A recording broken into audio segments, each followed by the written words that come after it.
This is the only country in the world where you can live in an apartment with air conditioning, you have 2 TVs, a refrigerator full of food, you have a car in the driveway, a little money in the bank, and you're poor.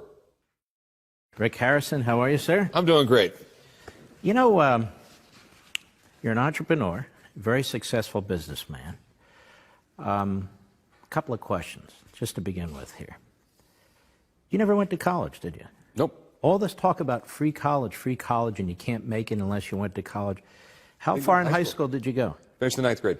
9th grade? Yeah. Then what happened? Little bit of job here. I started buying and selling stuff.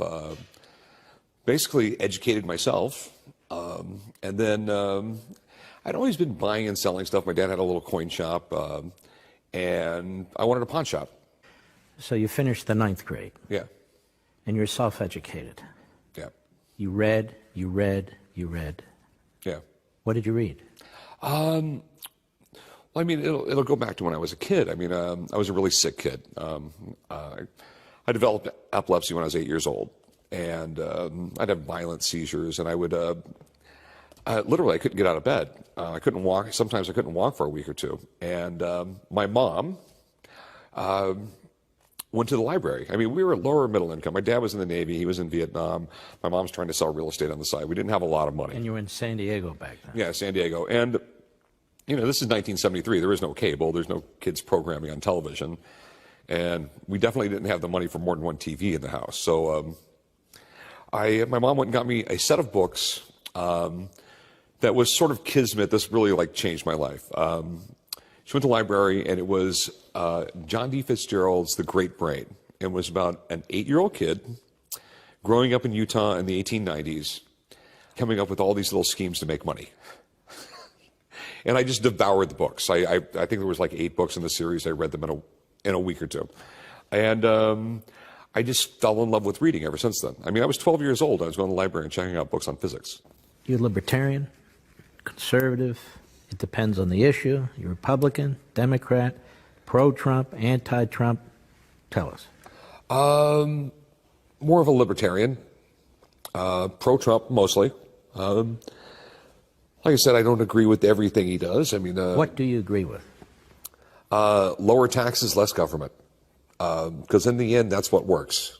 And it's just not a theory. I mean, you can go throughout history. When we had less government, you have a better economy, you have better lives, better everything.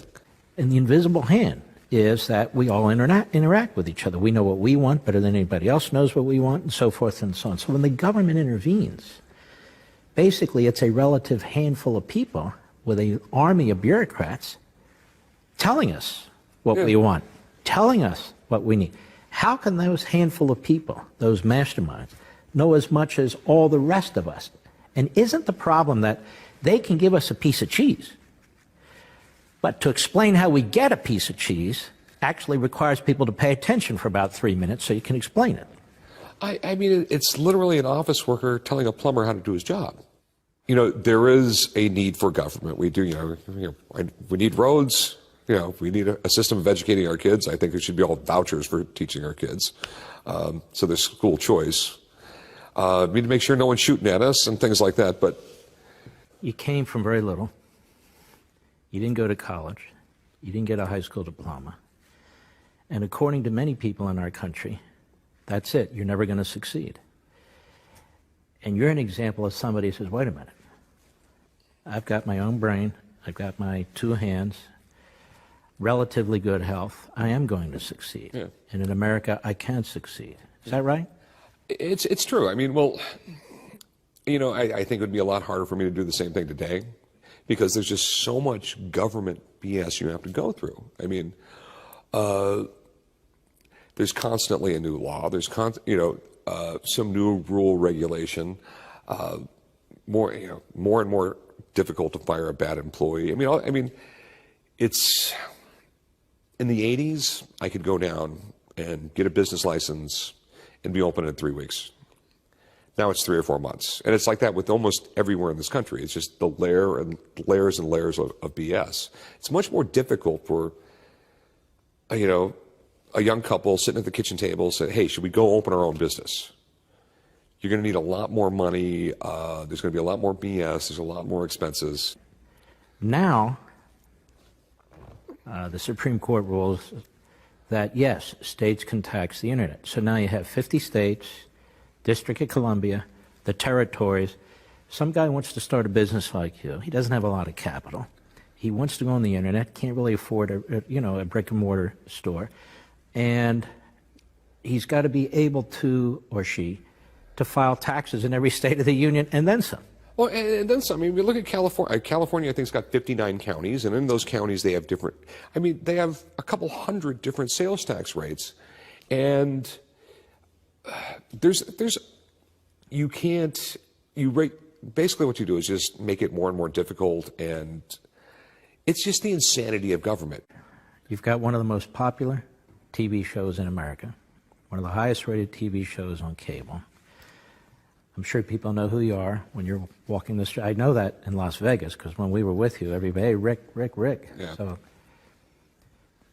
you're speaking out more about the country.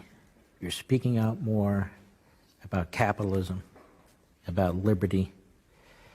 Is that because you're recognized and you're part of the culture and you're concerned about the future of the country? Well, yeah, I am. I'm concerned about the future of the country. I mean, I have 6 kids. I have 3 grandkids. And there is going to be an economic reckoning in this country eventually. The government will give you all their voodoo economics about how Social Security is fully funded. It's insanity. It's the equivalent of me saying, well, I had $1 million and I loaned it to myself, but then I gave myself an IOU, but then I went out and partied and spent all the money. But I'm still a millionaire because I owe it to myself. There's no money in Social Security. There's no money. There is no. They have a Social Security trust fund there is no Social Security trust fund. The government took all the money. The government spent all the money, and it just concerns me that eventually we'll have an economic reckoning. Because of the massive debt? It's the massive debt, and eventually they will have to monetize the debt, and it will cause inflation. Venezuela. Yeah, look at Venezuela.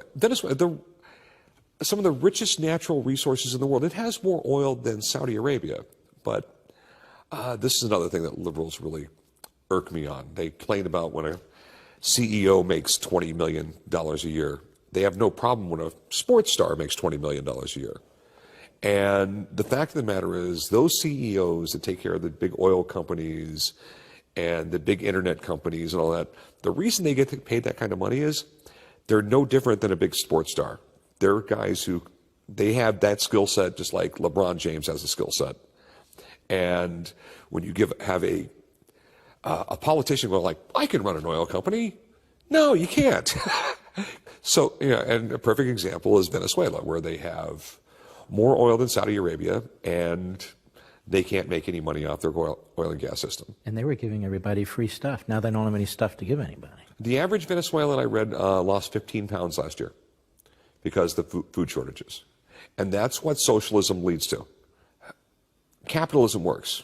The reason, look at the price of medical care over the past 20 years. Okay? But elective surgeries, those prices have gone down over the past 20 years because you have capitalism working there. There's a million other things too with medical care. You have tort laws where everybody's suing everybody. I think I read once that almost every prescription drug out there has a lawsuit against it. In capitalism, it's survival of the fittest. That's why this car company is competing. Every car company is trying to make a better car because people are going to buy the best car. When you have socialism and everything's ran by the government, they don't care if their car's any good. It's the only car. That's what you get. Capitalism needs a recession every once in a while to separate the wheat from the chaff. Okay? The economy slows down, the bad businesses go out of business, the good businesses stay in business. Everything is more efficient that way. And it sounds cruel, want to do that. But when you have a politician speaking everything, like we don't want a recession, so people might lose a job and I'll lose in office. It's not a perfect world, and these things have to happen to have a stable economy. You perpetually prop up, the more you prop up an economy the harder it's going to fall. People don't want to realize it's an imperfect world. Not everything is going to work right. No matter, there's always, some people are allergic to peanuts, some people are going to be allergic to a drug. And you get so much bureaucracy involved, you get so many lawyers involved, and everything's sort of, with medical insurance and things like that. I don't know the exact solution for medical care, but more government is definitely not the answer. Every kid coming out of high school thinks a corporation is evil, but they have no idea what a corporation is. And like I've explained this to a million young people that work for me and things like that. A corporation's a piece of paper. A piece of paper cannot be evil. You might have really bad guys running a corporation, but a corporation in itself can't be bad. And you wouldn't have that cell phone without a corporation. You wouldn't have a car without a corporation. You wouldn't have the power on in your house without a corporation. Corporations are one of the greatest inventions of all time. It's a way to combine capital without any risk above and beyond the amount of capital, and to create wealth. There's not a single person that can come up with the money to just start a massive car company. He's going to have to go out to the market and get money. But this isn't taught to anybody. This isn't taught to anyone in kids. All they're taught is that corporations are evil. They go to college and they're basically told by these liberal professors that have never lived in the real world, everything should be free. And like Margaret Thatcher said, socialism is great until you run out of other people's money. It has never worked. All it does is, the socialists say everyone will be equal, and you'll be equally miserable and equally poor.